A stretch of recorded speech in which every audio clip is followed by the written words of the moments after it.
So, hello everybody and welcome. Yes, welcome back here at BSN Network. Looking back here, BSN Network. This is the BSN Network podcast here today. It is Friday, February 19th. Hope everyone a day so far and a good rest of their day. Yesterday, it is in fact Friday, February 19th. We have reached the end of the week. We are one day away from the weekend, which should be full of good baseball action, some sports, basketball, NBA, college basketball, NBA, obviously, NHL. Should be another good weekend of sports ahead of us. It is, in fact, Friday, February 19th. Hopefully everybody had a good rest of their day yesterday. Nets last night get a huge win as we beat the Los Angeles Lakers. This is where the Nets now we're starting to show, that we are, we are starting to show many people that, we are, a possible really true team that, we're definitely good. And, I would like to hear your opinion in the comments down below. What you think of this Nets team after beating the Los Angeles Lakers? And we're on a 5-game win streak. We're right now zooming right through this West Coast trip. I mean, if we win against the Clippers on Sunday, we're 5-0 on the West Coast trip. So we are really playing really well. I think this is some of the best games we've played, and we're without KD. When we get KD back, we'll be even better. And I think this is a true. We're looking like the team that we built. And there was a couple questionable games here and there, but we were finally looking like a complete, put-together team, and we're looking like a team that could really, truly contend for a championship. And that's obviously what the whole point of getting Kyrie, KD, and obviously most recently getting Harden over to Brooklyn was all about, is to get this team a championship and to get this team noticeable, their fan base, like me, loyal fan base, get their fans something to root about, because this has been a team that really has failed for the past many years, and to finally now have a solid team, have a solid contender is really good. So a good win for the Nets last night. Rangers also got a win. I said it on my podcast yesterday. I did not give them the win, but I said I think it's going to be a close game. We're getting Panarin back, and really just what Panarin does to that team when he comes back is something special. And you know what? We look like we wanted to be there yesterday, and I talked about that on Thursday or whatever. No, Wednesday. I said this team at times doesn't even look like they want to be there, and they showed up yesterday. They looked like they wanted to play. They were very competitive, and even if we ended up losing that game, I would still go ahead and say at least we were competitive, at least we were in the game, at least we were scoring goals, because we did do that yesterday. We got the win in the shootout. Panarin and Kakko scored in the shootout, so a great game. Really fun to finally watch a team win after us, losing 4 or 5 straight games, and we were really on a tough skid there, and to beat a good team against the Flyers is really big, because these upcoming games are really tough. We have the Capitals and the Bruins and the Flyers coming up here, so we've got a lot of really tough teams coming up. And it was good to see the Rangers get a win yesterday. Great way to start off this little road trip that we are on here. So good win for the Rangers. Other than that, just sports as usual last night.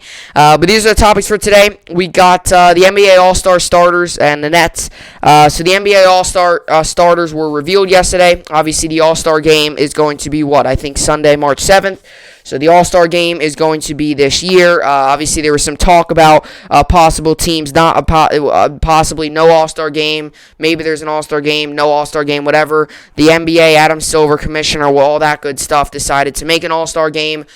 Decided that, we're going to do the dunk contest, three-point contest, all that stuff. So it should be good. So we're doing an All-Star game. And these yesterday was released the NBA All-Star Game starters, and then in about next week we should hear the reserves and the rest of the All-Star players. So I'm going to go through the starters, tell you if I agree with them, give each player stats, give each player's numbers, tell you how they're good and stuff. So that good stuff, we'll get into the NBA All-Star. Then just most recently, the Mets, earlier on today, the Mets signed Taijuan Walker, pitcher, who played for the Blue Jays a little bit last season, played for the Mariners, has played for so many different teams throughout his career. Signed him to a 2-year deal, so he is now on his way, obviously, to Florida to the Mets spring training. I'll tell you why this is a good move for the New York Mets. Like I said, it's one of these other smaller moves that will make an impact. But Taijuan Walker, obviously, has been a pretty pretty decent sized name. He's been a pretty hot topic throughout this free agency. Some teams calling in, teams asking him and stuff like that. Obviously the Mets went with Taijuan Walker and not Jake Odorizzi, some of the remaining free agents out there. But obviously Taijuan Walker and the Mets agreed to a deal. So we'll see how the whole Taijuan Walker, Marcus Stroman, DeGrom kind of thing goes out here, and we'll see how that works out.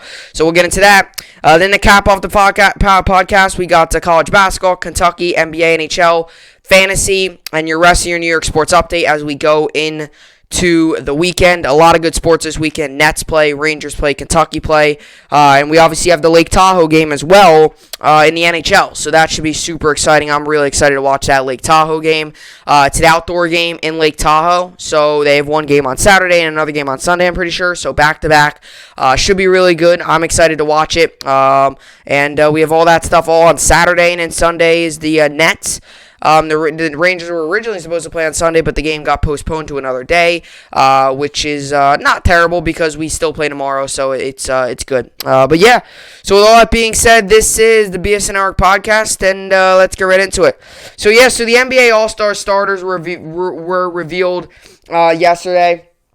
Obviously, this year it's going to be a little bit of a different All-Star game, obviously considering the whole situation with the virus and, all the different protocols and just how the season's playing out and just how, teams are, just how the season's playing out. Obviously, some teams are more games in than others, and we really wanted to see, how it would work out and see how it would go. But obviously, the starters were revealed. I know there's a lot of people, before I get into the starters and the numbers, I know there's a lot of people out there. There's been players, there's been people, fans that have expressed their frustration on having an All-Star game. They would much rather just see the 72 games be played.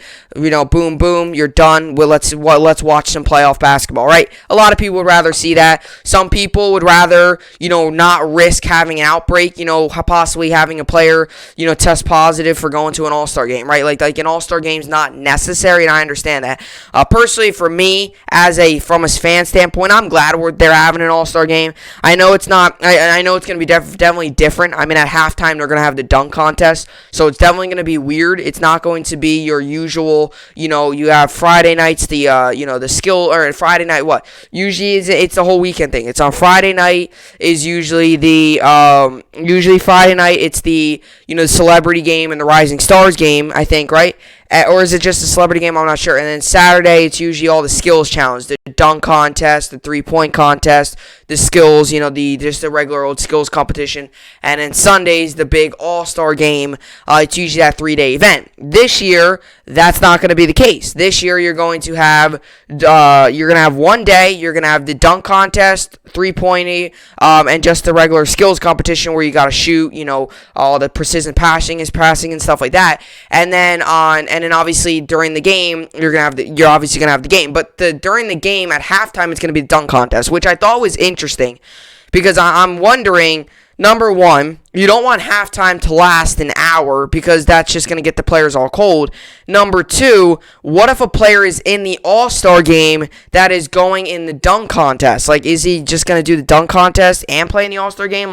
There's many different questions to be answered here, and maybe some of them are already answered. I just haven't seen them. But obviously, the fact that we're having an All-Star game, I think, is pretty cool. Comment down below your thoughts on having an All-Star game. I know some fans out there are saying that, just forget about it, just go out, just forget about it and just play the 72 games and get it done with, and we want to see playoff basketball. And I know there's some fans that are like, you know what, I want to see the best in the NBA battle it out again, because we weren't, obviously we saw it last season, but, not many other leagues are doing an All-Star game. Obviously NHL isn't doing them. I'm not sure what MLB's plan is. Their All-Star game's usually in July, so I'm not sure what their plan is, but they didn't have an All-Star game last season, obviously. So I know some people might be thinking, many sports leagues haven't had All-Star games. It's going to be cool to see one. Obviously, the NFL kind of had a Pro Bowl. They had a virtual Pro Bowl, but it wasn't your normal Pro Bowl. So, we'll see how it works out. I personally think it's cool because I've always enjoyed watching the All-Star game.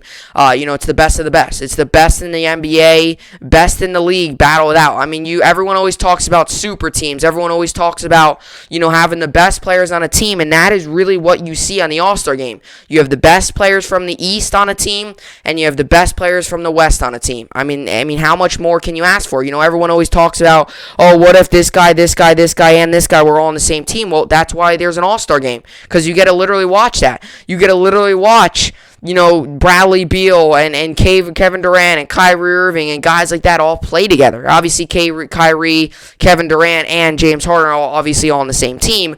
But, you know, you add Bradley Beal, add guys like Giannis and many different players, it really is fun to watch. It's really exciting. So, you know, even if you have defense or no defense, it's still fun to watch and have all, you know, and be able to see, you know, the best in the best players out there battle it out. Obviously, it doesn't mean much, but, you know, there's always a little bit of bragging rights. You know, anytime you can beat anyone, whether they're on your team or not on your team, anytime you can have bragging rights is obviously a pretty good thing. But they used to do a draft. I'm pretty sure they used to do a draft where, you know, they used to do a draft, but this year they just decided to split it up East and West. Obviously, with the whole COVID thing and situation and stuff like that, they decided not to do a draft.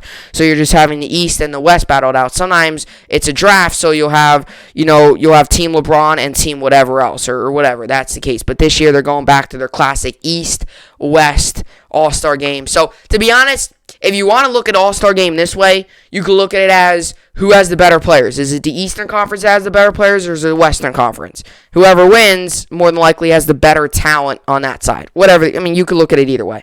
But yeah, so with all that being said, I'm going to read over the starters, kind of tell you a little bit, the numbers and stuff like that. Obviously, there's 10 players I got to go through, so I'm not going to go crazy in depth with each player. But I'm going to talk a little bit about each player, tell you why they're good. I'll tell you if there's any snubs. Snub meaning someone that missed out on possibly being a starter. I don't really think so. I mean, there's one player that you could say maybe, but I'll get into that here. So I'll get into that. But here we go. I'll go East, West, then we'll break it down by player by player. So here we go. NBA All-Star starters for the 2021 NBA All-Star game. So the Eastern Conference starters, your Eastern Conference team captain will be Kevin Durant. Then it will be Kevin Durant would be the team captain, followed by Kyrie Irving, Bradley Beal, Giannis, and Joel Embiid. Giannis Antetokounmpo. So Giannis and then Joel Embiid. So that is your starting five: Durant, Kyrie, Bradley Beal, Giannis, and Joel Embiid are your starting five. To be honest, I have no problems with that. That starting five. It's the West where it might get a little choppier. So here we go, West. Your team captain will be LeBron James. No really surprise there. Then it goes Stephen Curry, Nikola Jokic, Luka Doncic, and Kawhi Leonard. Now, so that's it. So it's LeBron, Steph, Jokic, Doncic, Kawhi. So the 10 players, not so much that I disagree with them. But there's one player in particular that you could go either way. I'm perfectly fine with Doncic being in the All-Star game, or not All-Star game, being the starter. One quick public service announcement here. This is the starters. This isn't the only players. The reserves, the players that will be coming off the bench and playing, will be announced next week. It's a whole lineup. So even if you're a reserve, you still made the All-Star game, you're still very good. These are the starters. They're doing it bit by bit. Usually when you do a draft, you do it all in one night. But obviously, with everything going on, they're not able to do a draft. So they just split it East and West. So we'll find out all the rest of the reserves, which we have a pretty good idea of who the reserves are going to be for the East and the West. But obviously, it's not officially announced yet. These are just the starters. These are not the only 10 players that will be in the All-Star game. You still got to fill in all the bench spots. But Luka Doncic obviously is in for Damian Lillard. Damian Lillard will obviously be reserved. I know there's a lot of people out there that's saying, oh, Damian Lillard should be in for instead of Doncic. It's so close. If you look at the numbers, they're literally like exactly the same. I was looking a little bit earlier.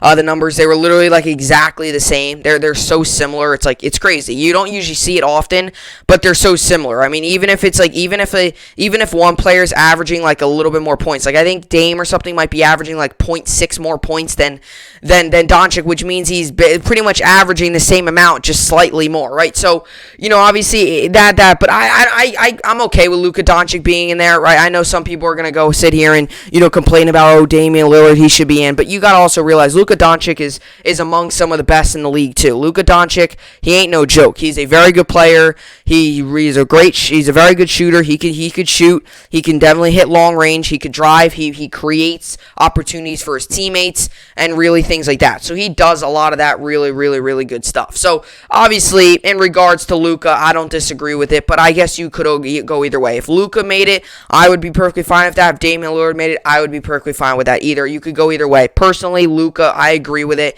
Very good. Taking a younger Mavericks team, he's still young, developing every day. Seems like he's getting better every day. So for the most part, I would say right now we don't get into snubs. The snubs, the players that don't make it are usually that's when you usually find out with the reserves. You'll probably find out more snubs with the reserves because you really can't say someone got snubbed of not being in the starting lineup. You know how hard it is to be in the starting lineup? I mean, this is technically the 10 best players in the NBA you're talking about right here. These are the 10 best players. These are the top 10 best players in the NBA right now. I'm not going to sit here and tell you the best from 1 to 10 because I would have to really look at the numbers. I mean, I'm sure Durant, Steph, LeBron are probably within the top 5, top 6 area. But I'm not going to get into it, one, because that's not about this topic, and number two, I know a lot of people, I can't just make a list off of the spot, because the lists are very hard to make because there's so much good talent, and if, lists a lot of times, it can be very controversial, too.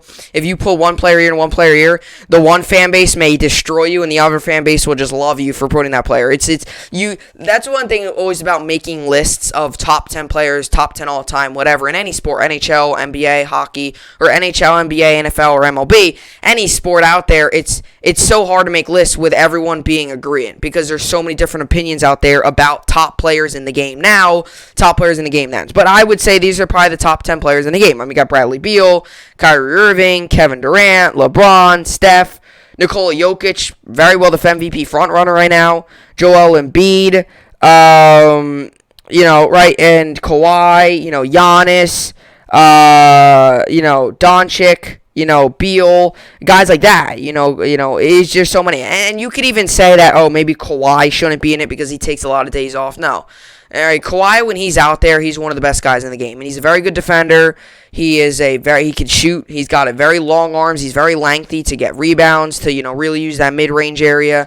Kawhi is very good. And a lot of people might say that Kawhi shouldn't be in it just because he doesn't play all the time. That's not true. You can't play all 7. Now, I'm not a big fan of Kawhi's whole load management thing, but this season he hasn't been missing many games because of that. Right? This season he's actually missed some games due to injuries. I don't like the whole load management thing, but if you miss a couple games due to injuries, it's an injury. It is what it is. I mean, you're not going to be. Not every player can just sit here, and not every player can go out there and play through an injury. Not every player's, not every player has got a pain tolerance. Not every player's can just go out there and whatever. But I'm not going to get into it. But Doncic or Kawhi should be a starter. Paul George, you could say maybe, but even him, right? He has his moments. He has moments of being really good and then being, okay, what happened to this guy, right? But I agree with the top. So let's look at the numbers of each player. We'll start with the East and we'll head to the West. So we'll start obviously with the Kevin Durant since he's the first one on the list. So Kevin Durant this season is putting up 29 points per game, 7.3 rebounds per game, 5.3 assists per game. So obviously, really good numbers there. 7 assists, 29 points, 5.3 assists. Those are the numbers of a captain right there. Very, very good numbers. I think he's like top 5 still in scoring. Obviously, he's missed some couple games recently with, protocols, and then he's got a little bit of a hamstring injury now. But Kevin Durant, very good player. Obviously, he came to the Nets, has really bounced back. And one thing I really find that's really good about Kevin Durant is not just because he's a Net, but he's coming off of a torn Achilles, right? That's one of the hardest injuries to come off of in sports. Coming off of a torn Achilles, right? And it's very hard to come off of a torn Achilles. There's so many players out there that have came back and were nowhere close to themselves. If anything, Durant has came back and he's been even better than what he was. And that is a very rare thing to see. In a season, he's put up 32 before, but this is really some of the most points per game in a season he's put up before. He's played obviously 18 games this season, or he's played in 19 games this season. Obviously, he's been really, really, really, really good in every game pretty much. I mean, every game he's played, he's been very, very, very good. There hasn't really been one game where he struggled. Almost every game he's putting up 20 points at least. Then, he'll have 30, 35. He's had a 40-point game to this season. For a guy that coming off of an injury like that has been really, really good. So Kevin Durant, definitely team captain, definitely good. Next up, like I said, I got so many players to go through. I'm going to go through them relatively quickly here. Just because, there's a lot of players and stuff. Next up is Kyrie Irving. Kyrie Irving this season's averaging 27.7 points per game, 4.7 rebounds per game, 5.6 assists per game. Obviously, Kyrie has obviously played two seasons with the Nets. Obviously, he played his first year last season.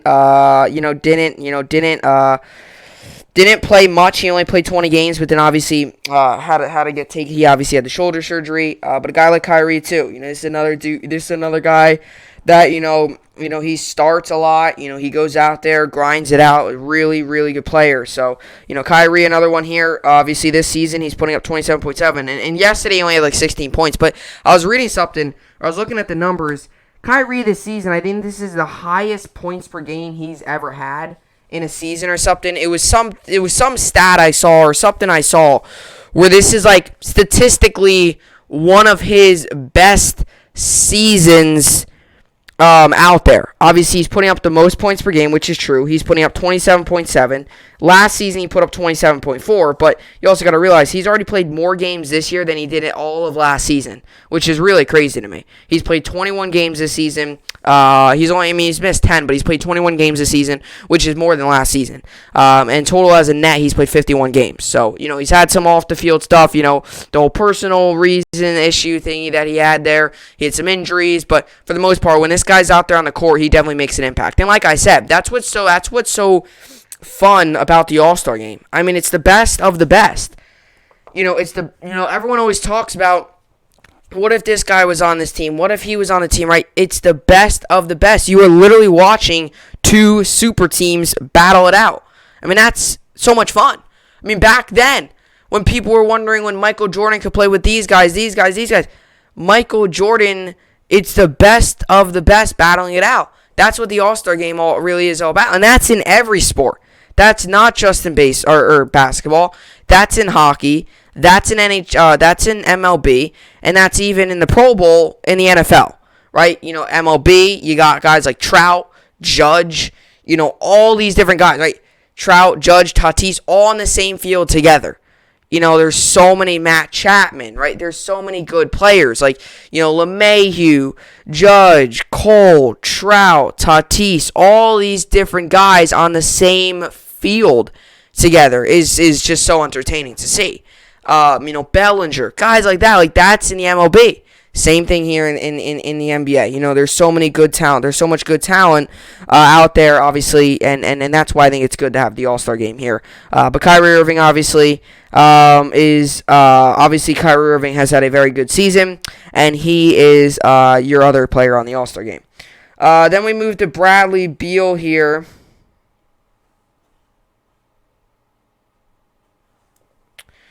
So Bradley Beal this season is putting up 32.8 points per game, 5.2 rebounds per game, and 4.7 assists per game, which, let me mind you, 32.8 points per game is actually first in the NBA. KD right behind him, only about 3.8 points behind him. But he's putting up the most points per game this season. So obviously that is very good. Bradley Beal, another thing with Bradley Beal too is Bradley Beal has had he's got a pretty solid, resume to him, and he's got a pretty solid, a lot of people know who Bradley Beal is and stuff like that, and he's got a pretty solid resume to him.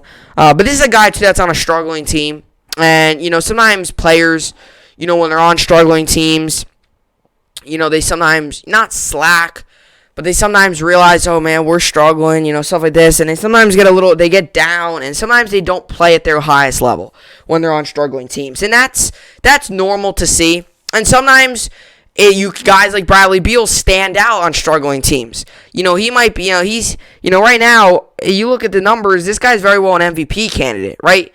guys like Bradley Beal. And there's so many, he's on a struggling team, and it's very easy for him right now just to go ahead and say, you know what, this team stinks. You know what, I want to request a trade for something. But no, he stayed loyal. He's been able to stay very loyal to, Washington and all that, and to that team, and to that organization, and to the fans. And he is still going out there night in and night out, putting 110% in, and still putting up, 32.8 points per game, really playing well. This is a guy that last season very well could have been a starter, very well could have been an all-star. Obviously wasn't a starter and stuff like that, but obviously this season for sure, he has been much better, and to put up, 24 games played, he's played a ton, and a guy that's, putting up 32.8 points per game, which is also a career high for him, and a guy that almost every year he seems like he's improving,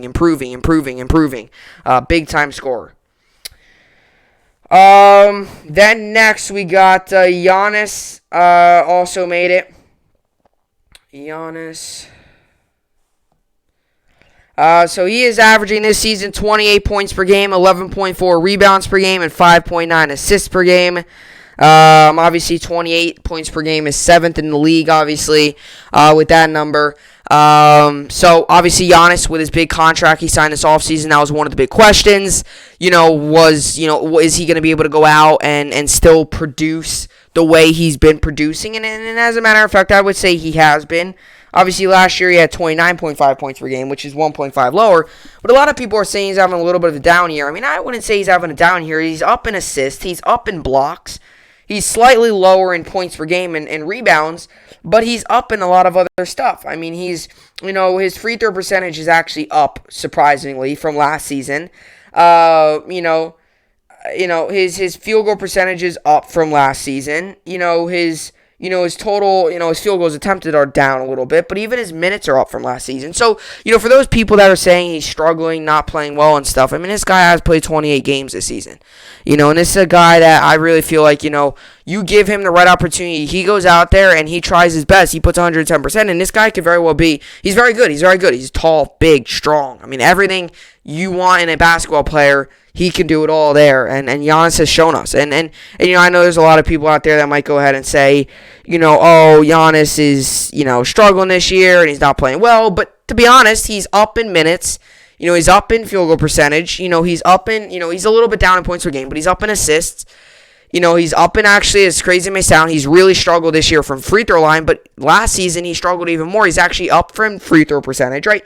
I mean, there's a couple of numbers and analytic stuff you got to look at, that he's up in. And the eye test might show you that he's not, but realistically, you look at the numbers, he is. So I would go ahead and say that this is a very good move to have him in the All-Star game.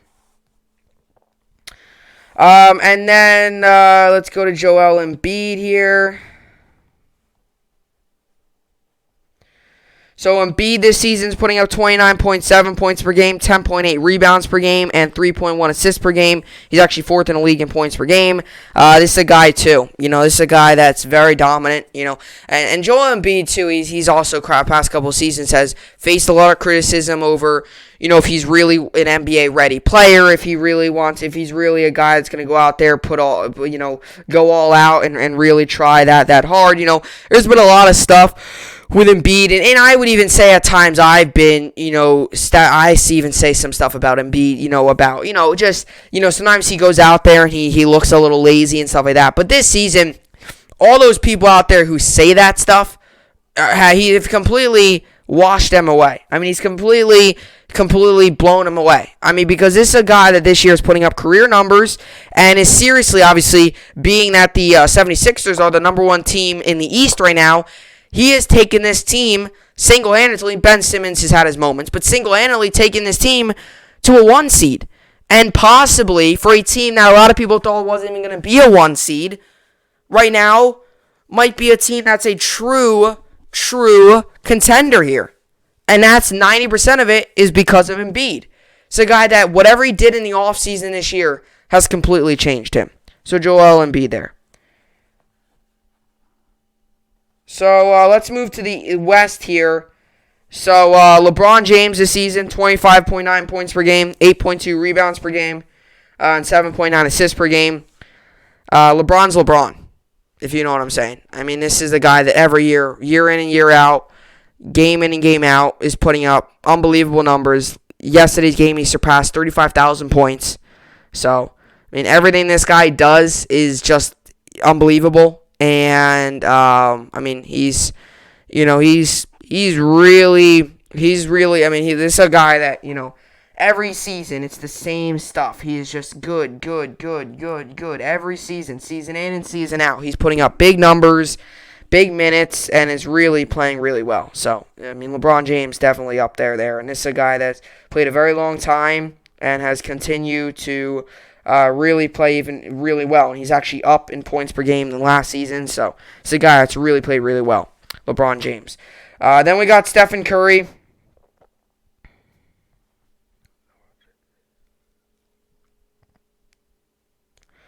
Stephen Curry this season is putting up 30 points per game, 5.3 rebounds per game, and 6 assists per game. Same thing with Stephen Curry. Even after that injury last season and that Warriors team that really struggled last year, obviously Stephen Curry has had a really good season and is really playing really well. And that's another thing, too, with his big points per game. It's a guy, too, that he'll share the ball. He'll share the ball and stuff. But obviously, he will share the ball, but, when he gets his opportunity, he's definitely going to shoot. And that's one of the big things, too. When he gets his opportunity, he's going to shoot. He's going to take advantage of every opportunity he gets. And then Nikola Jokic, 27.4 points per game, 11.1 rebounds per game, 8.6 assists per game. This is a guy, too, that, he came into the league, not great shape. Kind of came into the league lollygagging a little bit, and he realized, that the NBA is much harder than it looks. And he's really straightened himself out. He's really came into now in a big role, and he's really taken this Nuggets team to another level. And that's really something huge. He's taking this Nuggets team to another level, to another level. I mean, this is a team that's a true playoff team, a team that's really going to be tough to beat. And it's a very good team. So Nikola Jokic. And then Luka Doncic, which is obviously what some people might not think is, right, but, I'll agree with it. But Luka Doncic, obviously, 29.1 points per game, 8.6 rebounds per game, and 9.4 assists per game. And this is a guy that's only in his 3 season. And the strides, the impact, just how well he's been doing is just unbelievable. Every season he gets better. 21 points per game, 28 points per game, and now this season 29 points per game. Every season he is getting better and better and better, and he is really living up to that 3rd overall pick hype, which was by the Hawks, which then traded it to the Mavericks, who then got Trae Young. So it's about a win-win deal there. And then to cap it off, the Kawhi Leonard is a member of the All-Star game. Kawhi Leonard putting up 26.7 points per game, 5.9 rebounds per game, and 5 assists per game. Another guy, too, here has earned his role. Obviously, played with the Spurs, played that one season with the Raptors where they won the title, and then played now 2 seasons here with the Clippers. And this is a guy, too, that's still 29 years old, so he's still decently young. He's getting up there a little bit in age, but this guy that still every game plays at a high level and very good player. And a big reason why that Clippers team is where they are. He's really the best player on that team, probably, I would say. So that's what I got for the NBA All-Star starters. Comment down below what you think of the starters. Do you think, all these players, earned it? Some players they don't think should be in.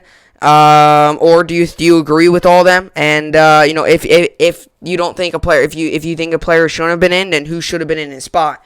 Just comment down below what you think of the NBA All-Star starters and all that good stuff. And coming up next, we got Mets sign Taijuan Walker.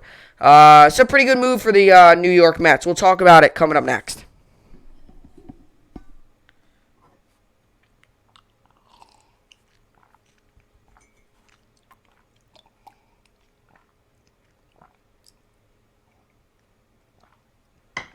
Alrighty, so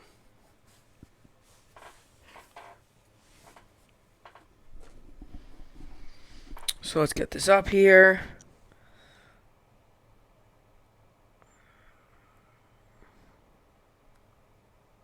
Alrighty, so here we go.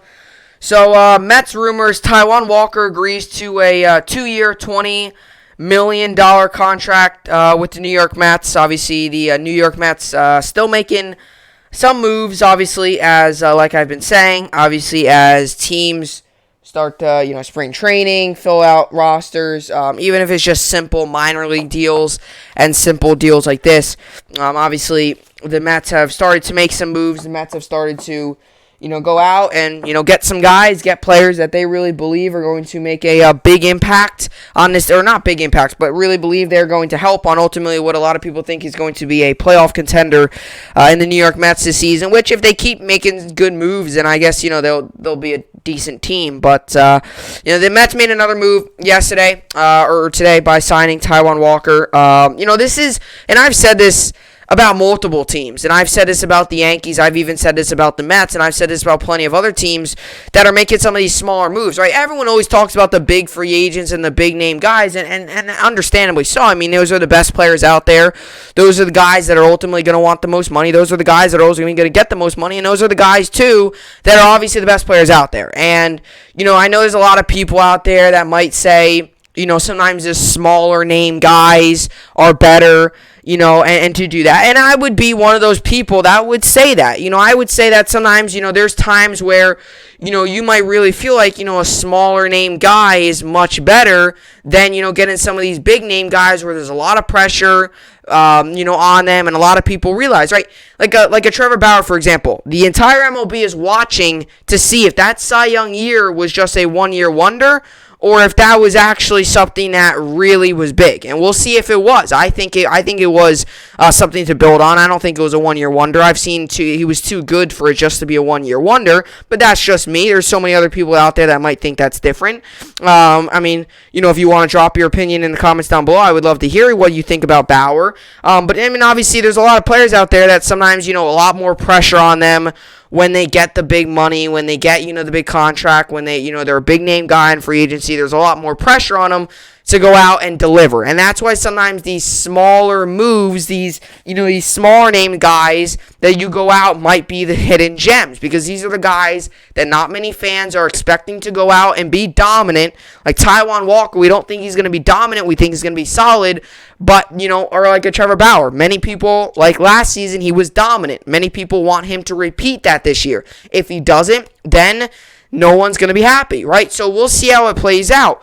But obviously, in regards here to Taijuan Walker, it's a guy that's names has floated around with many teams. I mean, the Yankees at the trade deadline last season had some extensive talks with him and had conversations, with him about coming over. I would have loved to see him in a Yankees uniform. Also, I would have loved to see him Stroman in uniform, but obviously that's not the case.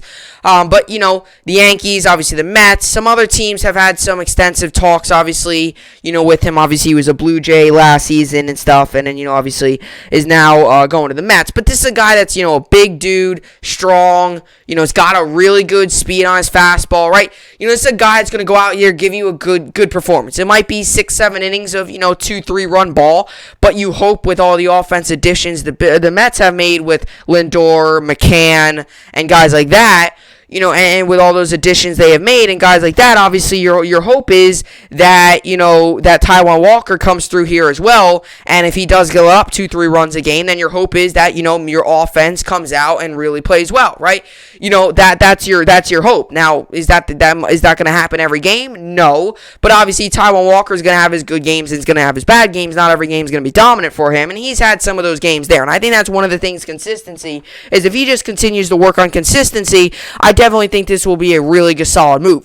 Obviously last season he had some games where, he would be really strong, and there were some games he would go against some good hitting teams and might struggle a little bit. But that's obviously also last season an odd year. He was traded mid-year, obviously, to the Blue Jays. Then there were some rumors that he was going to go somewhere else and stuff like that. Obviously with all that different stuff going on, to still see that he went out there and had a pretty good performance last season was good, and he was a pretty key contributor to that Blue Jays wild card berth last season. And I would say that he was a pretty big contributor. Now, was he a huge contributor? Was he a guy that was the reason they got there? No. He obviously helped out. He was he definitely helped. But, obviously he wasn't, he wasn't like a, he wasn't, a Cy Young pitcher, during the playoffs or during last season. But he was good. He's solid. And like I said, I really feel like the Mets, obviously everyone's going to talk about Lindor and McCann and guys like that. But I really feel like the Mets, in many different ways, have really done well on these smaller moves. And I could say the same thing about the Yankees.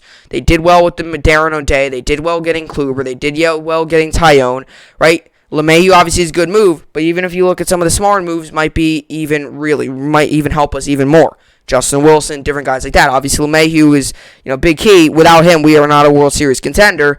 But that's the same thing here with the Mets. Everyone's going to talk about Lindor. Everyone's going to talk about James McCann. But I really believe Jonathan VR, Trevor May. Now add Tyone in here. I think there's so many different pieces that are being built that are ultimately going to try and help this Mets team. Obviously, every team's goal is to win a championship. And this is a guy, too, that, has the bright lights on him. He obviously played with the Blue Jays for a little bit there and with the Yankees and playing stuff like that. So, going to a bigger market city and stuff like that, I think he'll fit well with this New York Mets team. So let's read this quick article here. Mets rumors Taijuan Walker agrees to 2-year, $20 million contract. The New York Mets reportedly reached an agreement to sign starting pitcher Taijuan Walker ahead of the 2021 MLB season. SNY's Andy Martino first reported news of the deal Friday. Joel Sherman of the New York Post reported the two-year contract is worth $20 million and has a third-year player option. It's the latest addition in what's become a blockbuster offseason that should give the Mets a serious chance to overtake the Atlanta Braves, who've won the NL East the last 3 years. New York's biggest move was a trade with Cleveland to acquire shortstop Francisco Lindor and starter Carlos Carrasco. The arrivals of Carrasco and Walker will give the Mets perhaps MLB's best rotation when Noah Syndergaard returns from Tommy John surgery in May or June. Jacob deGrom, Carrasco, Marcus Stroman, Taijuan Walker, and obviously David Peterson or Joey Leshy, and then obviously Syndergaard will be in there as well. The Mets also signed catcher James McCann, setup man Trevor May, and a flurry of depth players to significantly improve their bench and bullpen, led by infielder Jonathan VR and reliever Aaron Loop. Walker is coming off a strong 2020 season split between Seattle Mariners and Toronto Blue Jays. He posted a 2.70 ERA and a 1.16 WHIP with 50 strikeouts and 53.1 innings across 11 starts. The 28-year-old right-hander is a former top prospect in the Mariners organization, who's also made a stop with the Arizona Diamondbacks during his 8-year career. He owns a 3.84 ERA through 108 appearances. Along with the Mets and Braves, the Philadelphia Phillies and the Washington Nationals also made strides to upgrade their rosters during the offseason, setting up an intriguing 4-team division race and a tight chase for the wildcard spots that could go right down to the wire. New York last won the NL East in 2015 when it advanced to the World Series before falling short against the Kansas City Royals. The Mets last made the playoffs the following year. So obviously Taijuan Walker, like I said, good season last year, good pitchers. It really got a good fastball too. One of the more underrated fastballs in the league. If you watch him, Yankees fans have seen him pitch. Obviously against the, Yankees fans, I'm sure have heard of him. Obviously he was in our division last season. But obviously, being a Yankees fan and being a guy that was in his division last season, we faced him many different times. He had some good fastball speed. He's got good off speed. His control, when he gets his control down, he's definitely good. And he's still towards the young part of his career, but he's definitely got a lot of good velocity on that fastball. So let's just look at some of the numbers here of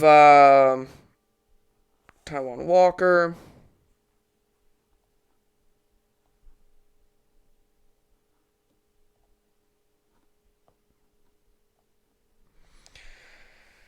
So,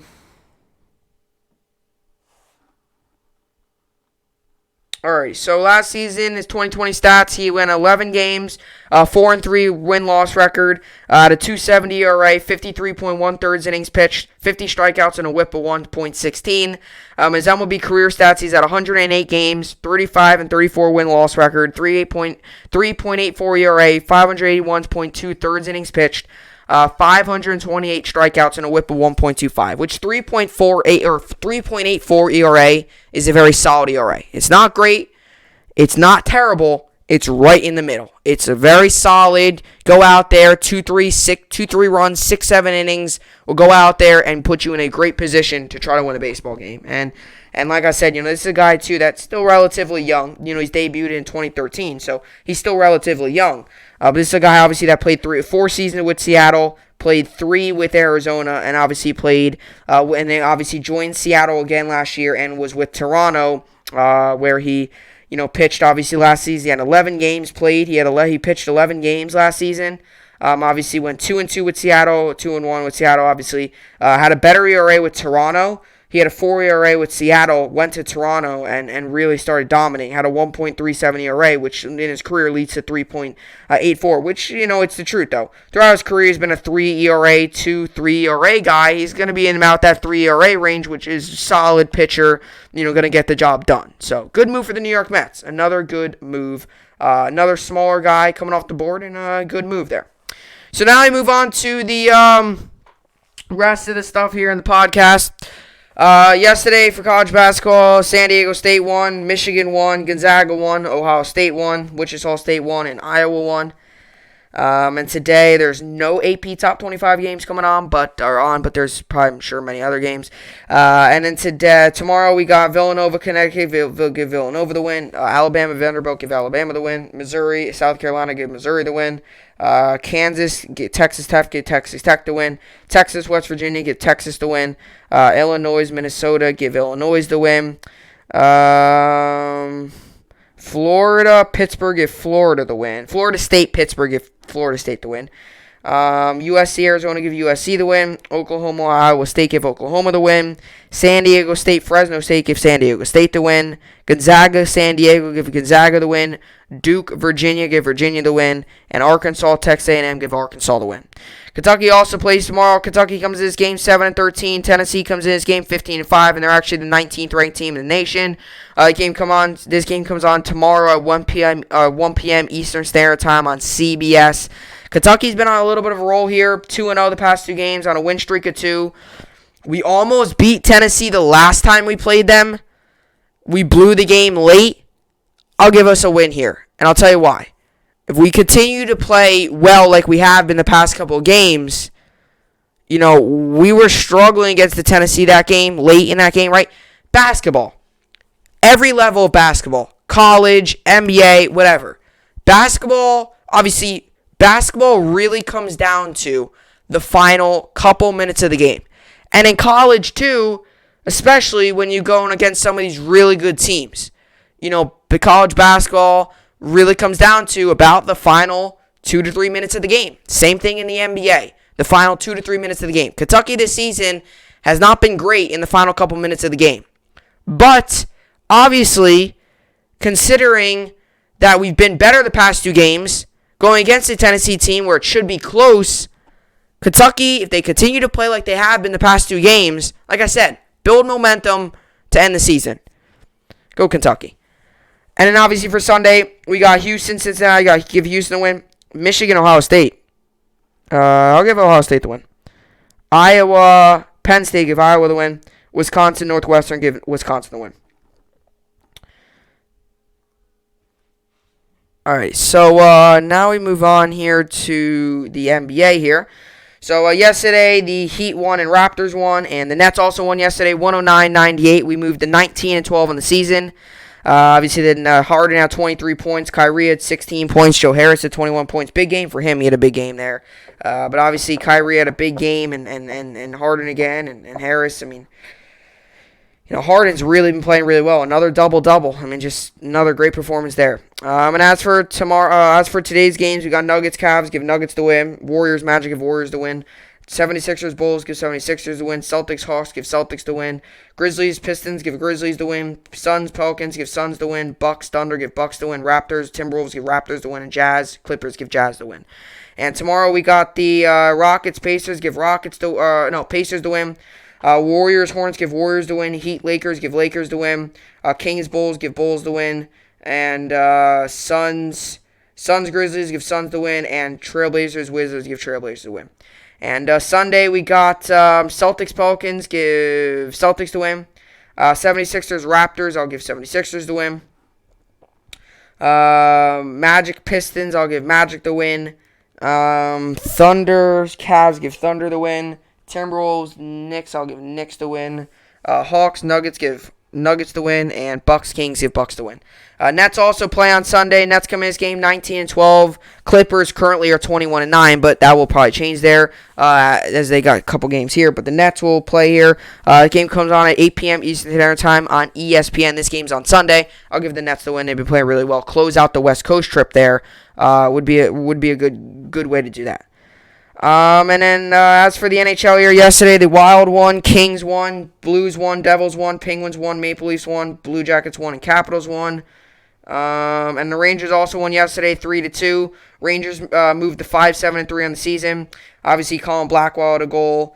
Brendan Smith had a goal. Panarin and Kakko both scored in the shootout, but Panarin obviously also had an assist. So, good win for the Rangers there. Today, we got the Blackhawks, Hurricanes, give Hurricanes the win.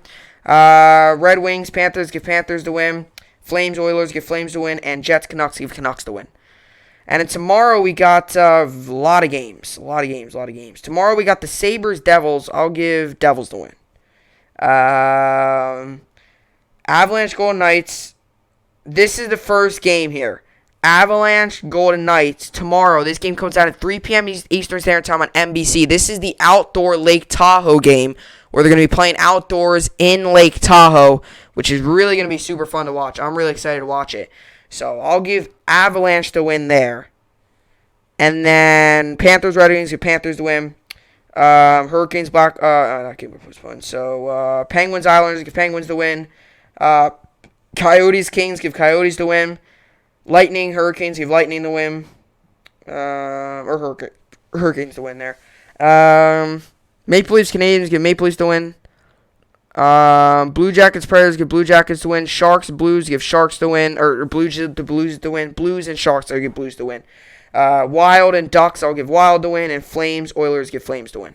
So that's going to be super fun. The Rangers also play tomorrow. Rangers coming in this game 5-7-3. Capitals coming in this game 8-4-3. This game comes on at tomorrow, 12:30 p.m. Eastern Standard Time. You can find this game on NBC Sports DC, but I won't be watching on that. And you can also find it on MSG Networks, but I'll be watching on MSG. So this game, noon game tomorrow, 12:30 p.m. Eastern Standard Time. I'll be watching. Should be a good game. Go Rangers.